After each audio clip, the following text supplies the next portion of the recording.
S'ennuyer au travail, le secret du bonheur?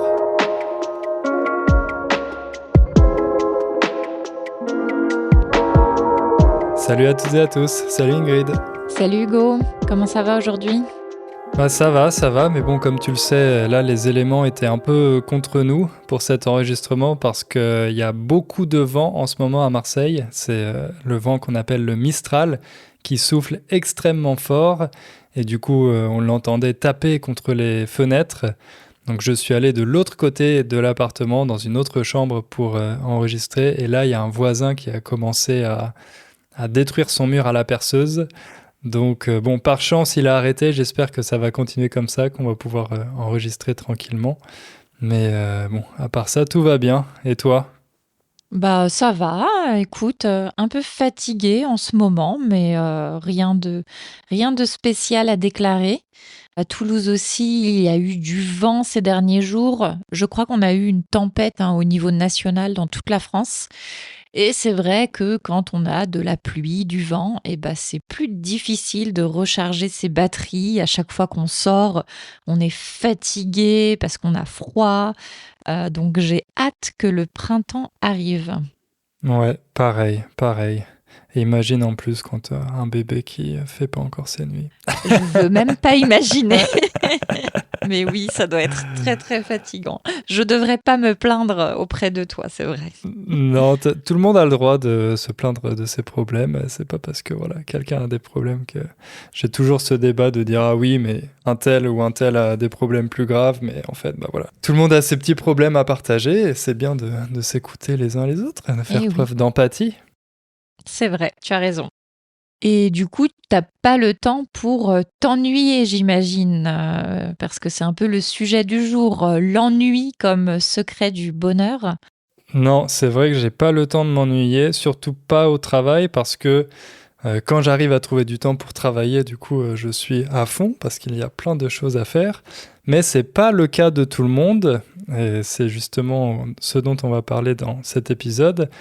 Parce que depuis quelques années, il y a une nouvelle tendance dont on parle pas mal dans les médias. Ouais, il y a pas mal d'articles, de posts sur les réseaux sociaux qui parlent de cette tendance. Les jeunes voudraient avoir des jobs chiants. Alors chiant, c'est un mot qui est, je dirais pas que c'est vraiment vulgaire, mais en tout cas c'est de l'argot. On le dit pas à n'importe qui, mais ça veut dire ennuyeux. J'ai vu des articles aussi qui disaient des jobs pas ouf, donc pas hyper stimulant, hyper intéressant. Et apparemment, c'est ça qui a la cote en ce moment. Ouais, oui, pas ouf, on l'utilise beaucoup cette expression. Donc, ouf, c'est le verlan du mot fou. Quand on dit que quelque chose est pas fou, pas ouf, ça veut dire que c'est pas super, c'est pas génial. Par exemple, si vous avez vu un film et que il vous a pas trop plu, vous pouvez dire ah c'était pas ouf. On dit aussi pas terrible, c'est un peu la même chose. Donc voilà, effectivement, les jeunes maintenant ont l'air de rechercher des jobs pas ouf, des jobs ennuyeux. Donc ça peut sembler un peu contre-intuitif, mais on va essayer de vous expliquer pourquoi dans cet épisode, pourquoi ces nouveaux jobs ont la cote. Encore une expression, avoir la cote, ça veut dire tout simplement être populaire. Ouais, être tendance, être à la mode. Ouais. Et encore un autre point de vocabulaire, là j'y pense, mais on va beaucoup utiliser le mot job, je pense, dans cet épisode. Et j'ai l'impression que c'est parce qu'on a du mal avec le pluriel du mot travail en français. Je ne sais pas ce que tu en penses, mais c'est vrai que normalement le pluriel de travail c'est travaux, parce que c'est les pluriels irréguliers.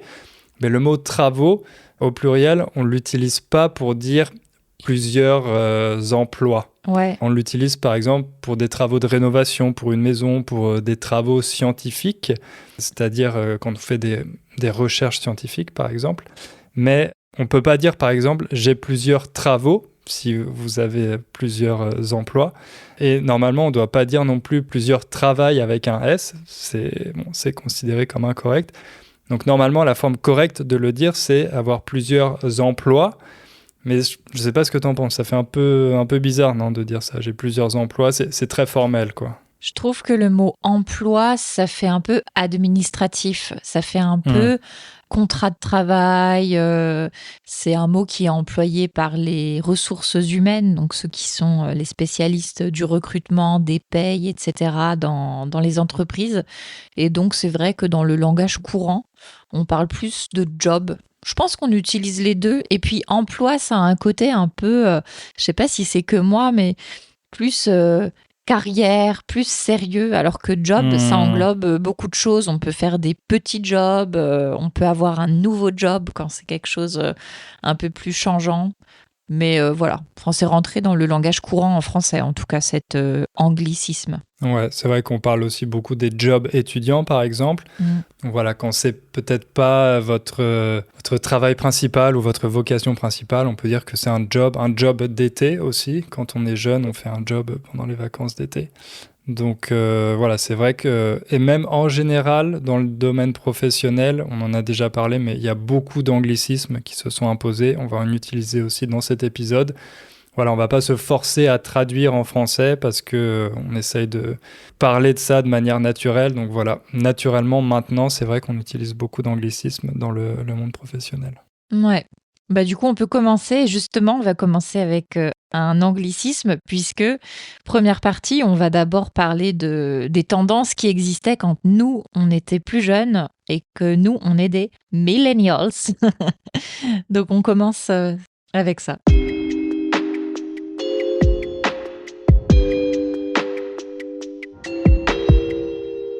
Alors, comme tu l'as dit, Ingrid, nous, on est des millennials, ou dit à la française des millénials. Donc, on va parler un peu de la réalité professionnelle qu'on a connue quand on a commencé notre carrière. Bon, on a encore des carrières assez jeunes, et c'est vrai que parmi les auditeurs du podcast, il y a beaucoup de personnes plus âgées que nous, voire des retraités. Donc, ce qu'on va décrire, cette réalité professionnelle, c'est pas forcément celle que vous avez connue, mais c'est la réalité qui est devenue majoritaire, on peut dire, ces dernières années. Alors, c'est vrai que jusqu'aux années 2010, il y avait, en tout cas en France, ce qu'on appelle la culture du présentéisme. Tu peux expliquer ce concept? Et bah, le présentéisme, c'est le fait de mettre comme exigence professionnelle le fait d'être présent au travail, peu importe qu'on soit en train de travailler de façon effective et de façon efficace. Tant qu'on est là, on montre sa présence et c'est valorisé. Donc c'était une époque, donc au moment où nous, on était étudiants, on va dire, où il y avait ce truc de, par exemple, ne pas pouvoir partir du travail un peu tôt, parce que sinon, les gens faisaient des blagues en disant: «Ah, t'as pris ton après-midi», alors qu'on partait, par exemple, à 17h parce qu'on devait récupérer son enfant à la crèche, à l'école, aller faire une petite course et qu'on avait fini son travail. Ça, c'était pas possible. Il y avait vraiment ce truc de même si j'ai tout fini, même si je m'ennuie, même si je n'ai rien à faire, il faut que je sois là. Et c'était assez toxique hein, comme ambiance, puisque ça faisait un effet un peu d'être fliqué par l'entreprise. Ouais. Fliqué, tu peux expliquer peut-être? Ouais, fliquer, donc ça vient d'un mot d'argot. Pour parler de la police dans le langage familier, on les appelle parfois les flics. Et de ça, il y a le verbe fliquer, donc le verbe policer, contrôler, surveiller quelqu'un. Donc on peut avoir l'impression d'être fliqué au travail, ça veut dire qu'on est constamment surveillé, constamment contrôlé. Et c'est vrai qu'avec ce présentéisme, il y avait la fameuse technique d'envoyer un email très tard le soir, juste avant de quitter le bureau, à 22h, 23h, en ayant le plus de destinataires possible dans l'équipe pour montrer que, ah voilà, j'étais encore au travail à 23h, je suis vraiment un bon employé. Moi, j'ai une anecdote, je me souviens, en agence de publicité, c'était vraiment la culture du présentéisme à fond. Il fallait rester le plus longtemps possible à l'agence. Et bon, moi, j'étais stagiaire à l'époque, donc j'avais pas forcément autant de travail que mon responsable, je me souviens. Mais une fois, lui, il était resté jusqu'à 23h pour finir une présentation et il m'avait demandé de rester juste pour l'imprimer, alors que moi, j'avais fini mon travail à 19h. Mais il m'avait dit non, non, tu restes, tant que j'ai pas fini, Mmh. tu restes là. Donc voilà, c'était bon exemple de ce présentéisme assez toxique qui m'a vite dégoûté du monde de l'entreprise. Tu m'étonnes. Et tant mieux, comme ça, tu as pu créer Inner French ensuite. Exactement, on remercie ce manager toxique. Et du coup, donc quand nous, on a commencé à entrer sur le marché du travail, ça a été un tournant parce que on a commencé à parler notamment du burn-out. Donc en français aussi, on dit burn-out. Après, il y a un mot qui existe qui est le syndrome d'épuisement professionnel, qui est reconnu comme une maladie professionnelle. Épuisement, ça veut dire être épuisé, c'est être extrêmement, extrêmement fatigué, tellement fatigué qu'on ne peut plus vivre normalement, que ça en devient une maladie. Et donc, dans les années 90, on a commencé à se rendre compte que parfois le travail, ça mettait dans un état d'épuisement tel que on était complètement cramé, complètement brûlé, hein. C'est pour ça qu'en anglais, c'est burn out. Et on a commencé à dénoncer cette culture du présentéisme. Ouais, et ça a été renforcé par le fameux livre de l'auteur David Graeber à propos des bullshit jobs, qui a montré qu'en fait, cette fatigue, cet épuisement n'était pas toujours forcément lié à la quantité de travail, aux horaires de travail, mais au manque de sens dans son travail qui nous fatiguait en fait psychologiquement. Le fait d'avoir un travail dont on sait qu'il ne sert à rien, qu'il est complètement inutile, qu'il est juste là pour, voilà, qu'on est juste là pour faire des reportings que personne ne va lire, par exemple, et ben ça contribue à notre fatigue. Et ces fameux bullshit jobs, on en a beaucoup parlé aussi en France. Il y a beaucoup de Français qui se sont reconnus là-dedans. Et voilà, ça a renforcé aussi cette idée du burn-out. Et en plus, il y a un autre mot qui a été inventé un peu après le moment où on a beaucoup parlé du burn-out, c'est le bore-out. Je le dis avec l'accent français, mais c'est vraiment le mot anglais pour s'ennuyer, parce que certaines personnes avaient trop de travail et restaient jusqu'à très tard, et d'autres restaient aussi jusqu'à très tard, comme toi, avec ton chef, ton manager, alors qu'il n'avait rien à faire. Et donc, c'est un peu comme mourir d'ennui, quoi, devenir malade d'ennui. Donc ça, c'est vraiment un tournant quand on a commencé à reconnaître ces réalités et qui a donc marqué un peu le début de notre vie professionnelle à nous. Ouais, d'autant plus que chez les millennials, il y avait un nouvel objectif de vie, on pourrait dire, c'est-à-dire de ne pas seulement trouver un travail pour gagner beaucoup d'argent, mais aussi de trouver un travail qui ait du sens. On ne voulait pas travailler juste pour avoir une super carrière, mais vraiment avoir l'impression de contribuer positivement à la société, au monde, dans différents domaines. Bon, beaucoup dans l'écologie, par exemple, il y avait une vraie vocation à essayer d'avoir un impact positif à travers son travail. Et voilà, ça correspondait pas forcément à la réalité des emplois qui étaient offerts sur le marché du travail. Donc ça renforçait aussi ces burn-out. Et je me rappelle que moi, à cette époque, j'ai commencé à travailler comme journaliste et j'étais notamment spécialisée sur le monde du travail pour les millennials. Et effectivement, il y avait énormément d'études qui disaient maintenant, les jeunes ne veulent plus la même chose que la génération précédente. Ils veulent un travail qui ait du sens. Ils veulent une entreprise qu'ils respectent avec des valeurs avec lesquelles ils se sentent alignés. Ils veulent un équilibre entre la vie professionnelle et la vie personnelle. Ça, c'est des choses qui sont arrivées dans les années 2010 et notamment pour plusieurs raisons, mais le fait qu'il y ait eu plus de femmes qui travaillaient et donc forcément l'équilibre entre la vie pro et la vie perso devient plus difficile quand on n'a pas une personne dans le foyer qui s'occupe exclusivement de la maison, des enfants, etc. Et puis aussi, il y a eu le numérique qui a fait que on avait moins de frontières entre la maison et le travail. Et un autre facteur aussi, c'est qu'il y avait plus de monde qui travaillait dans des bureaux, soit les cadres, soit les employés. Et donc ça aussi, c'est des métiers qui se prêtent beaucoup au présentéisme et au flou entre les frontières. Donc on a vraiment eu une espèce de révolution. À un moment, ça a été trop et les gens ont commencé à parler de tous ces problèmes à cause voilà, de tous ces burn-out, de la dénonciation des doubles journées, etc., etc. Ouais, donc les entreprises ont essayé de s'adapter, de trouver des solutions pour continuer de séduire et de conserver leurs employés, notamment les millennials. Mais bon, c'était des solutions qui avaient l'air bien sur le papier, mais qui se sont avérées plutôt superficielles. Par exemple, il y avait, en tout cas dans les entreprises françaises, l'idée d'installer un baby-foot pour que les employés puissent se détendre entre deux réunions, pour qu'ils puissent faire une petite partie. Moi, je me souviens que dans une des agences de pub où j'ai travaillé, il y avait une table de ping-pong. Ils en étaient très fiers. C'est pas étonnant vu comme tu le décris. Ah ouais, c'est vrai qu'en 6 mois de stage, j'ai pas fait une seule partie de ping-pong alors que j'adore ça. Donc je pense que c'était plus pour la décoration et pour le mettre sur leur site internet que vraiment pour le bien-être des employés. Qu'est-ce qu'il y avait d'autre? Ouais, les fameuses corbeilles de fruits, la nourriture et les boissons gratuites, bref, tout ce qu'on appelle les avantages en nature.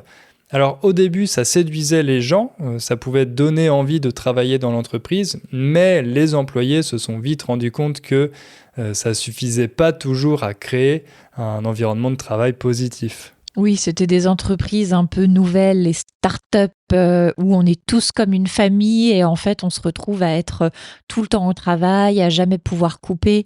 Le télétravail était utilisé pas pour être plus flexible et avoir plus de loisirs, mais au contraire pour être corvéable à merci. Ça, c'est une bonne expression qu'on utilise souvent. Quand on dit que quelqu'un est corvéable à merci, ça veut dire que peut lui demander tout et n'importe quoi à n'importe quel moment et cette personne est censée s'exécuter. Donc c'était voilà, on est passé d'une dénonciation d'une culture à une nouvelle culture qui était presque pire et donc forcément ça plaît pas aux nouvelles générations et tant mieux. Et on va parler dans une prochaine partie de l'autre tournant et de ce que les jeunes attendent maintenant.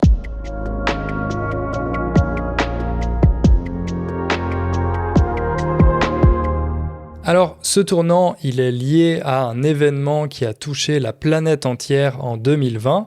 Je fais référence évidemment au Covid. Au moment du Covid, les entreprises ont eu massivement recours au télétravail, alors qu'avant, beaucoup de managers y étaient réticents. Ils disaient que c'était pas une bonne idée, que ça allait avoir un impact négatif sur la productivité des employés. Mais là, au moment du Covid, les entreprises n'ont pas eu le choix. Elles ont adopté le télétravail et tout le monde s'est rendu compte que beaucoup d'entreprises pouvaient continuer à fonctionner sans que leurs employés ne mettent les pieds au bureau. Même si c'est vrai qu'il y a eu un retour en arrière ensuite.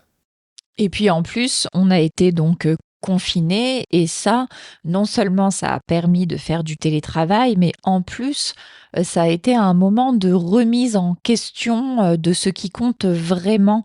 Les gens ont pu faire le point sur leur vie, sur leur santé mentale, sur leurs relations sociales, etc. Et beaucoup se sont rendus compte qu'en fait, leur job ne leur plaisait pas du tout, que aller au bureau, ça ne leur manquait pas, voir leurs collègues, ça ne leur manquait pas, qu'au contraire, ils avaient un certain soulagement, ils avaient peut-être redécouvert certaines passions. Et donc, juste après le Covid, en 2021-2022, il y a eu une grande vague de démissions. On a appelé ça la grande démission, avec un record de démissions volontaires parce que les employés voulaient faire autre chose, ils voulaient tenter d'être plus heureux en changeant de travail. Oui, et puis il y a aussi eu un changement de mentalité avec l'arrivée de la fameuse Gen Z sur le marché du travail et sur les réseaux sociaux, principalement TikTok. La Gen Z a commencé à dénoncer les pratiques de management toxique sur TikTok. Il y a beaucoup de vidéos qui sont devenues virales comme ça, des vidéos qui dénonçaient les travers, les mauvais côtés de certaines entreprises dont on a parlé plus tôt. Ces pratiques qui servent à contrôler, à surveiller en permanence les employés. Et donc, grâce à ces vidéos sur les réseaux sociaux, il y a beaucoup de personnes qui se sont senties moins seules elles avaient plus l'impression d'être seules face à leur hiérarchie, à leur manager.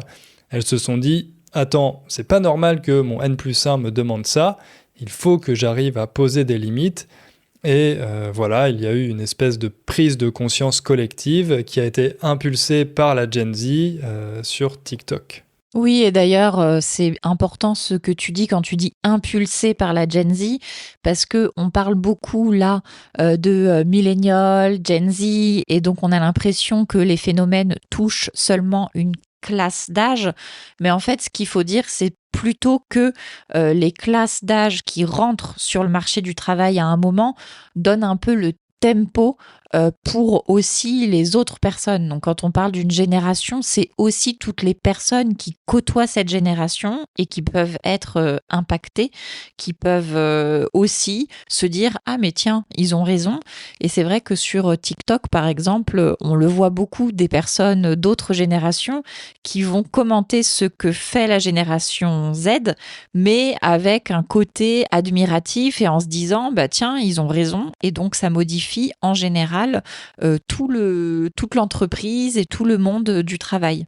Il y en a aussi beaucoup qui trouvent que c'est juste des enfants gâtés et que... Oui, il y en a, mais il y a l'autre c'est ceux qui côté sont aussi. réticents au changement. Ceux qui sont réticents au changement ou les chefs d'entreprise qui n'ont pas forcément envie d'accorder tous ces avantages et de répondre à toutes les demandes des Gen Z et des millennials. Alors justement, qu'est-ce que les Gen Z recherchent aujourd'hui dans le travail ? Alors déjà, il faut savoir que puisqu'on est dans une période difficile économiquement, les Gen Z cherchent un travail stable avec un bon salaire. C'est un critère qui est important en ce moment, d'avoir tout simplement une stabilité économique. Donc ils cherchent quand même un travail stable.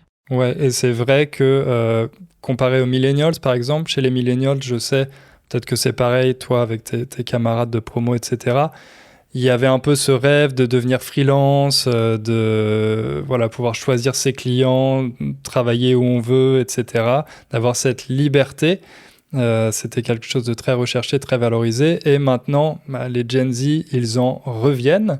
Quand on dit on on revient de quelque chose, ça veut dire que on a testé quelque chose, on a essayé une solution et finalement ça marche pas ou ça nous plaît pas, donc on fait marche arrière, on abandonne cette idée. Les millennials en sont revenus de ce rêve du freelance et les Gen Z ont compris la leçon. Ils préfèrent un job ennuyeux mais avec un salaire stable à un autre qui offre de la liberté mais aucune sécurité financière. Et effectivement, ils ont peut-être entendu les témoignages de la génération d'avant qui ont bien expliqué le piège de tout ce qui est freelance. Et donc maintenant, ils cherchent plutôt, au contraire, des horaires de journée réguliers. Donc avec un 9h, 17h, on finit à l'heure, on n'ouvre pas son travail le soir, on ne travaille pas le week-end. Les tâches doivent être faciles à définir et à exécuter. On sait pourquoi on vient au travail le matin et on sait ce qu'on a accompli à la fin de la journée.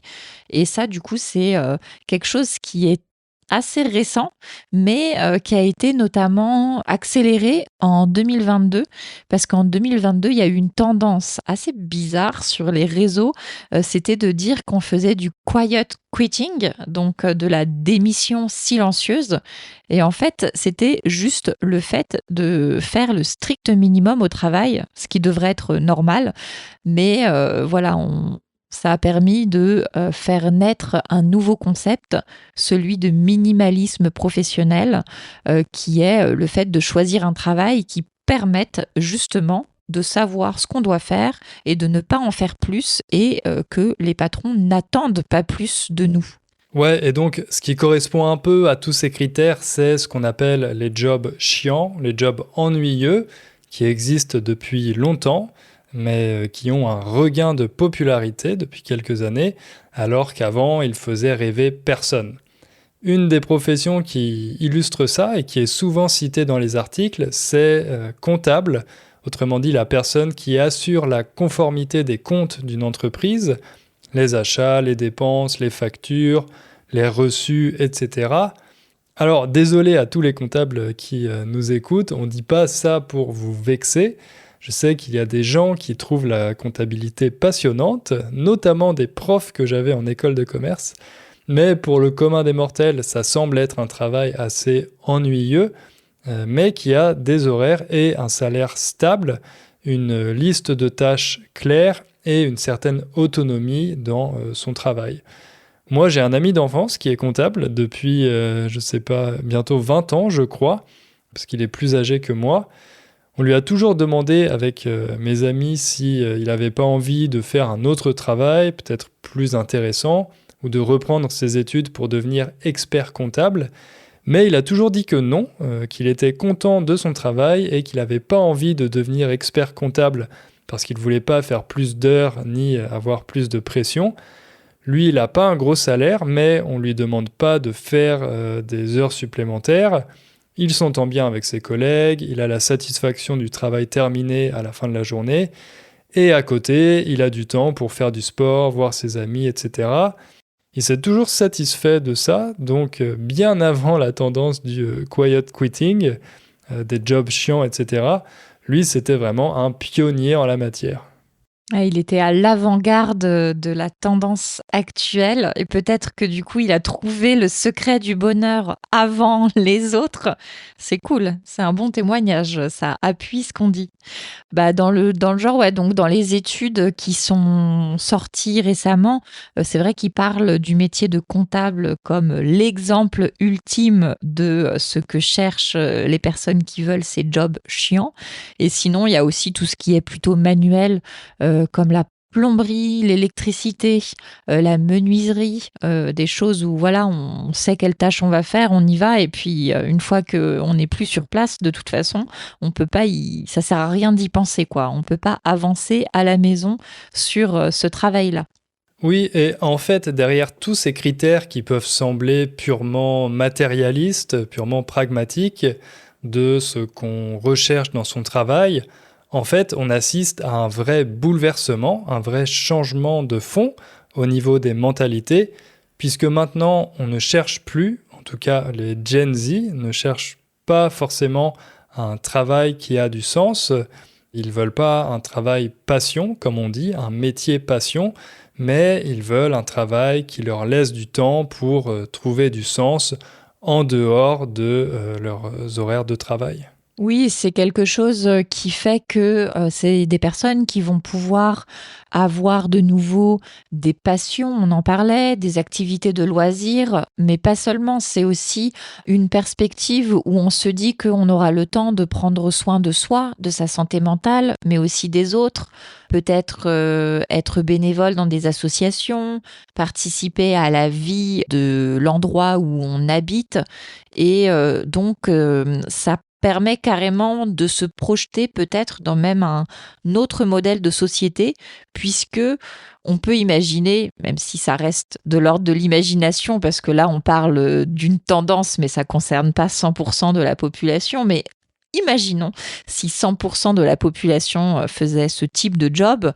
et bah on pourrait imaginer que à côté, il y aurait beaucoup de projets citoyens qui se mettraient en place. Il y aurait des nouveaux espaces de socialisation parce que les gens prendraient le temps de se rencontrer, d'avoir des rencontres intergénérationnelles, plus de parcs publics, plus d'espaces de culture qui pourraient être nourris par le temps libre de toutes ces personnes. Et donc là, on pourrait partir carrément sur une réflexion philosophique, politique sur à quoi ressemblerait une société où le travail n'est plus au centre de la vie et ne prend plus autant de temps dans notre planning. Eh bien, parfait. On va s'arrêter sur cette belle conclusion. Et effectivement, peut-être qu'on fera un autre épisode à ce sujet un peu plus tard. En attendant, on vous laisse méditer tout ça et on vous invite comme d'habitude à partager votre avis dans les commentaires de l'épisode. Dites-nous ce que vous en avez pensé. Et on se donne rendez-vous dans 2 semaines. À bientôt! À bientôt!